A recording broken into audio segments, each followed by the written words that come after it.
Hello बच्चों, आज का अपना टॉपिक है फैराडे के विद्युत अपघटन के नियम। Faraday law of electrolysis. देखो बेटा, होता क्या है वो सुनना ध्यान से। फैराडे ने विद्युत अपघटन सेलों में जो अपघटन की प्रोसेस हो रही थी, इलेक्ट्रोडों पर जो अमाउंट जमा हो रहा था पदार्थ का, वो कितना चार्ज अपन प्रवाहित कर रहे थे, वो उन चीज़ों के बीच में उन्होंने रिलेशन निकाला। रिलेशन निकालने के बाद अपने कुछ नियम दिए, जिन्हें उन्होंने क्या कहा, अपन ने कह दिया मानो फैराडे के विद्युत अपघटन के नियम। ठीक है, तो आज अपना टॉपिक स्टार्ट करते हैं आज का, फैराडे का विद्युत अपघटन का नियम। चलो आओ।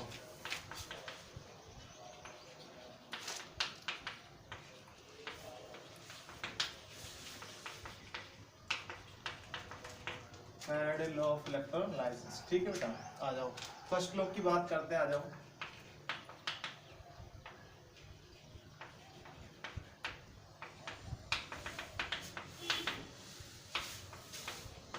Faraday first law. तो देखो, फर्स्ट लॉ की अपन बात करें, देखो एक बार ध्यान से मैं थोड़ा याद दिला दूं। ये अपना एक इलेक्ट्रोलाइटिक सेल, विद्युत अपघटन सेल ऐसा कुछ हुआ करता था, और उसमें अपन लोगों ने विद्युत अपघटन ये भरा हुआ है बेटा। ठीक, और ऐसे बैटरी जोड़ा, ये हो गया आपका प्लस वाला चार्ज एनोड से, और माइनस वाला चार्ज जिसे कैथोड से।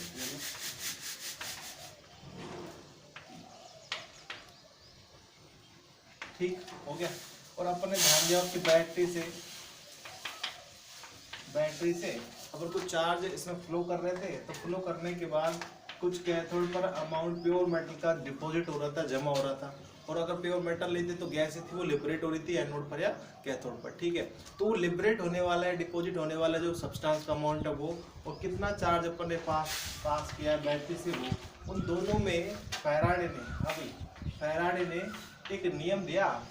ठीक है, ये फैराडे का फर्स्ट लॉ की बात करें, वो नियम कैसे था, कैसे परिभाषित किया कि अकॉर्डिंग टू फैराडे के फर्स्ट लॉ के अनुसार कि किसी विद्युत अपघटनी सेल में, ठीक है, किसी इलेक्ट्रोड पर जमा होने वाले पदार्थ की जो मात्रा है वो समानुपाती होती है प्रवाहित आवेश के। कितना आवेश आप प्रवाहित कर रहे हो उसके क्या होगी, वो समानुपाती। को फिर से रिपीट कर देते हैं, किसी विद्युत अपघटनी सेल में किसी इलेक्ट्रोड पर जमा होने वाले पदार्थ की मात्रा प्रवाहित आवेश के समानुपाती होती है। चलो इसको रिटर्न करते हैं, लिखते हैं क्या है नियम, आ जाओ। According to this law, amount of substance deposited or liberated on any electrode is directly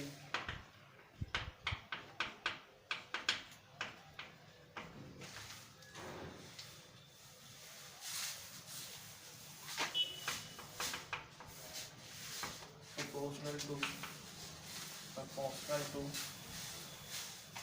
charge passed through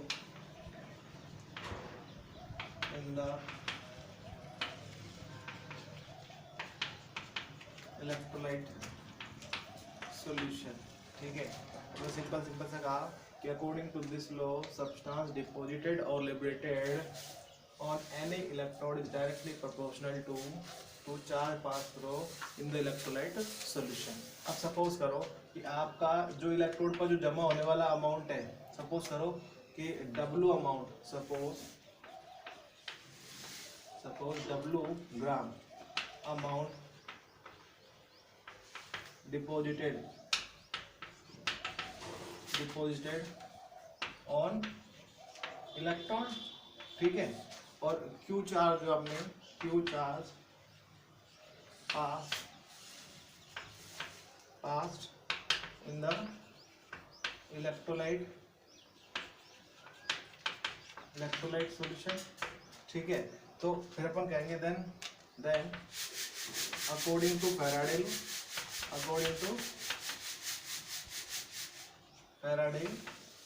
law, Faraday के नियम अनुसार अपन बात करें तो क्या होगा, देखो समझना ध्यान से। ऊपर ही ले रहा हूँ, थोड़ा नीचे जस्ट कंपनी की, तो क्या मतलब इससे। ठीक, तो अकॉर्डिंग टू फैराडे लॉ अपन बात कर रहे हैं कि अपन ने कहा कि अपन W अमाउंट तो जमा हुआ, इलेक्ट्रोड पर सब्सटेंस का, और क्यू अपन ने चार्ज अपन ने क्या किया, फ्लो किया। ठीक है, ये बात आता है। और जब यहाँ पे इस प्रोपोर्शनल के चिन्ह को हटाते हैं तो कांस्टेंट लगाते हैं, तो कांस्टेंट लगा देते जाओ, W equal to Z Q. ठीक है, और एक बात और सुनो, क्योंकि कितना चार्ज फ्लो कर रहे हैं, कितना चार्ज हम फ्लो कर रहे हैं, वो क्या होता है, Q इक्वल टू होता है I इंटू टी के, कितने एम्पेयर की धारा आपने कितने समय के लिए प्रोवाइड की है। ठीक है, ये बात है तक की। ठीक है, तो अपन इस लिख सकते हैं कि और W equal to Z I T. चलो बता देते हैं सब कुछ कि क्या क्या चीज़ें फैराडे का फर्स्ट लॉ का मैथमेटिकल फॉर्म है। ठीक, तो जेड क्या है, where Z is equal to electrochemical constant, the equivalent electrochemical equivalent, और I is equal to current in ampere, current in ampere, और टी क्या है, टी है टाइम इन सेकेंड, सेकेंड में आपका है टाइम। अब बेटा सपोज करना, देखो अपन कह रहे हैं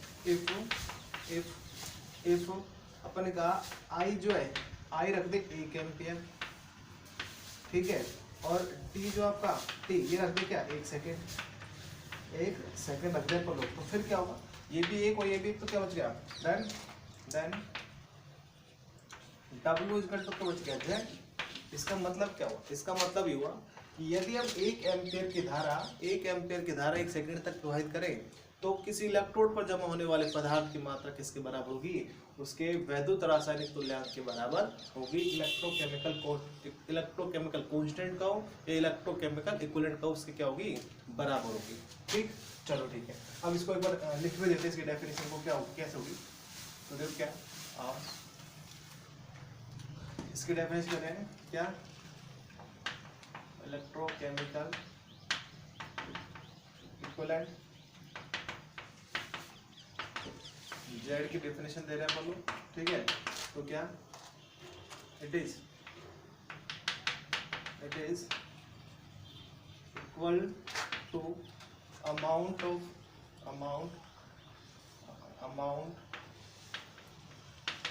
of substance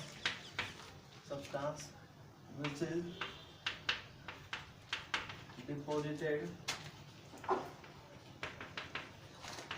deposited on any electrode on any electrode on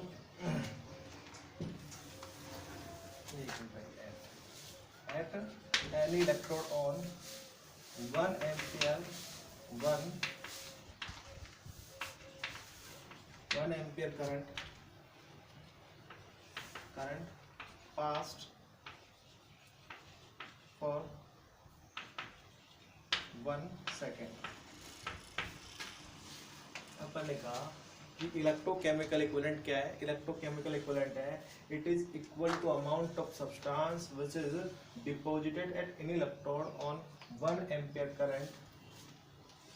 current passed for 1 second. 1 ampere current 1 second तक पास करेंगे तो इलेक्ट्रोड पर जमा होने वाले पदार्थ का जो मात्रा हो किसके बराबर होगा, इलेक्ट्रोकेमिकल इक्विवेलेंट के बराबर होगा। ठीक है, ये बात है कि एक बात और ध्यान रखें, ये न्यूमेरिकल बहुत काम आती है, नोट वाली बात है, इसको नोट करें क्या, कि 1 मोल इलेक्ट्रॉनों द्वारा प्रवाहित आवेश 1 फैराडे के बराबर होता है। और इसको कूलाम में अगर आप इसको डिस्क्राइब करें, बताएं, तो ये 1 फैराडे बराबर होता है 96,500 कूलाम, या फिर कहते हैं इसकी एक्चुअल वैल्यू होती है 96,487 कूलाम। तो अपन कह देते हैं बराबर 96,487 कूलाम चार्ज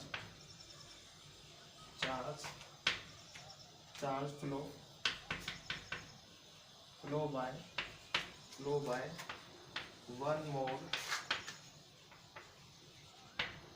इलेक्ट्रॉन्स। ठीक है, इट इज कॉल्ड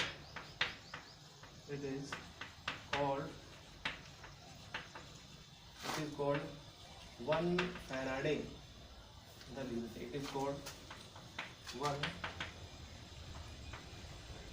1 फैराडे। ठीक है बात। फिर एक बात और कहते हैं, दूसरी बात क्या, to make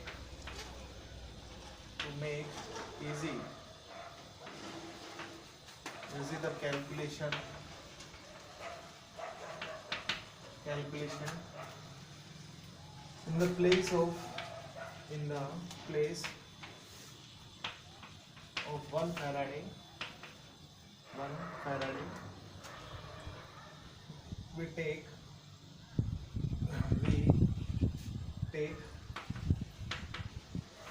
96,500 coulomb charge. Calculation को इजी बनाने के लिए एक फैराडे के लिए क्या काम में लेते हैं, 96,500 कूलम काम में लेते हैं, 96,427 कूलम काम में नहीं लेते हैं। आगे बात, तो ये था आपका फैराडे का फर्स्ट, ठीक है। आओ अब बात करते हैं इनके न्यूमेरिकल, अभी अपन करेंगे इसी में, ठीक। तो आओ फैराडे का सेकंड लॉ, तो सेकंड लॉ इलेक्ट्रोलाइसिस की बात करें, Faraday second law of electrolysis.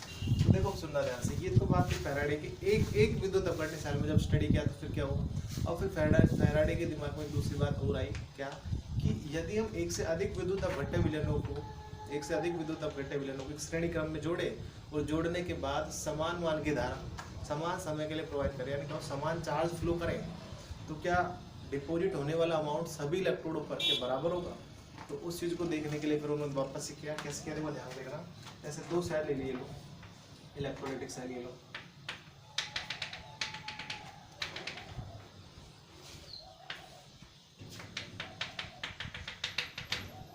इनमें अलग अलग इलेक्ट्रोलाइट सॉल्यूशन भर दिया, और इसमें भरा AgNO3 का,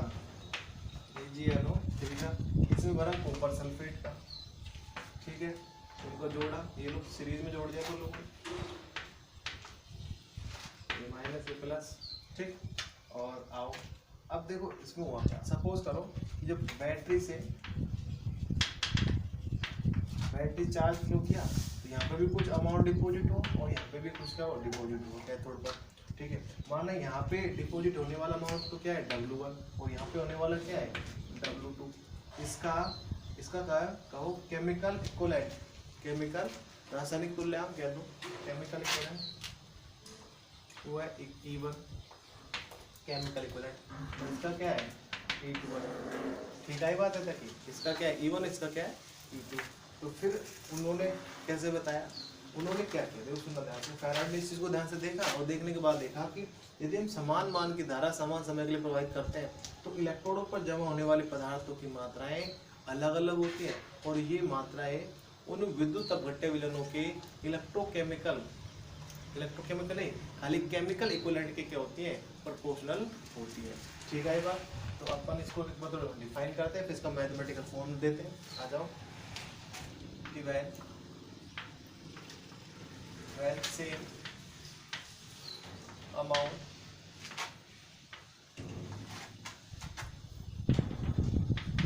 of charge passed through in the different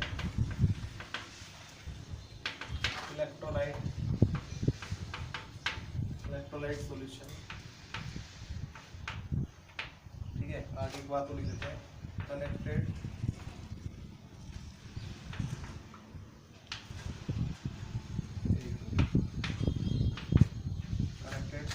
in A series,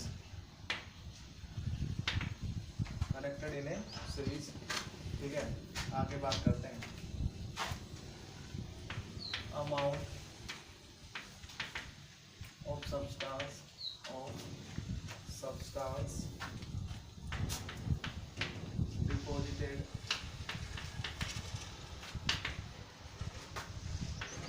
on their electrode is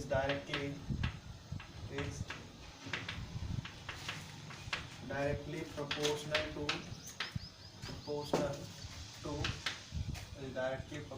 to their chemical equivalent,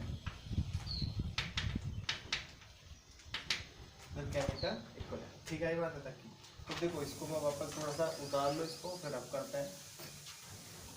अपन ने सिंपल सा कहा कि अपन जब सेम सेम अमाउंट जो है इलेक्ट्रिसिटी का, ठीक, वो फ्लो करते हैं डिफरेंट इलेक्ट्रोलाइट सॉल्यूशन में जो कनेक्ट है एक सीरीज में, ठीक है बेटा। तो अपन का उस स्थिति में amount of substance deposit at any electrode, ठीक है, deposit at any electrode is directly proportional to their chemical equivalent, ठीक है।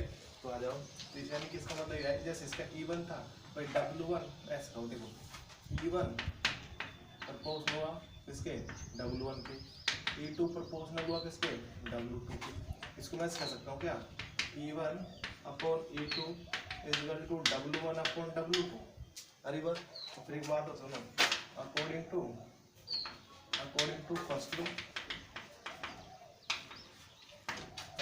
फर्स्ट लॉ कैसे बात करें, देखो फर्स्ट लॉ में कहता है क्या कि W इक्वल टू ZIT, ठीक है। लेकिन अपन यहाँ पे I भी सेम है और क्या T भी सेम है, जब भी तो सेम चार्ज फ्लो होगा, Q सेम है, यानी कि तो फिर यानी कि Z अलग अलग होगा, तो यानी कि W1 बराबर क्या होगा, Z1IT और W2 बराबर क्या होगा, Z2IT। आ रही बात, तो आ जाओ फिर आगे करते हुए थोड़ा सा,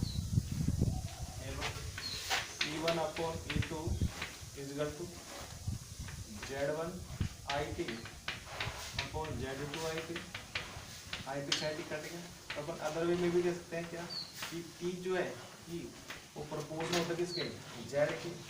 तो अपन कहें कि फैराडे के दूसरे नियम को इस प्रकार भी, दूसरे वर्डों में कहें, दूसरे शब्दों में इस प्रकार भी परिभाषित किया जा सकता है कि किसी विद्युत अपघट्य का वैद्युत रासायनिक जो तुल्यांक है, वैद्युत रासायनिक तुल्यांक, उसके रासायनिक तुल्यांक क्या होता है, समानुपाती होता है। अपन कहें इंग्लिश में कि अदर वर्ड में इसको ऐसे कहेंगे कि electrochemical equivalent is directly proportional to chemical equivalent, ठीक है, ये बात है तक की।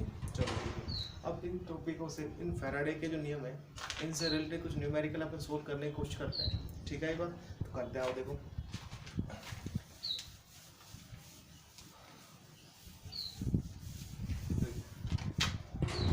न्यूमेरिकल ये है, क्वेश्चन क्या है, अपन कहें कि कुछ रिडक्शन आपको दूंगा और उसमें आपको चार्ज कैलकुलेट करवाएगा कि how many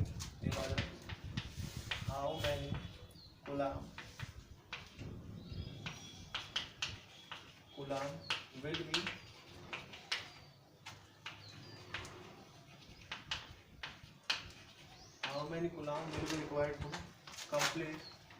required to complete the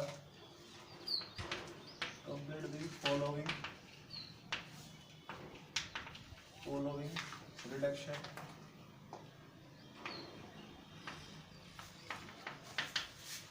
reaction,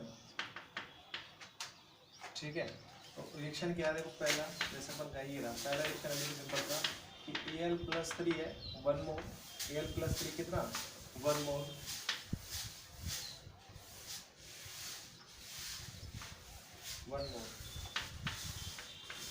है ना, और इनको कन्वर्ट करना है कितने आपको, Al सॉलिड में। दूसरा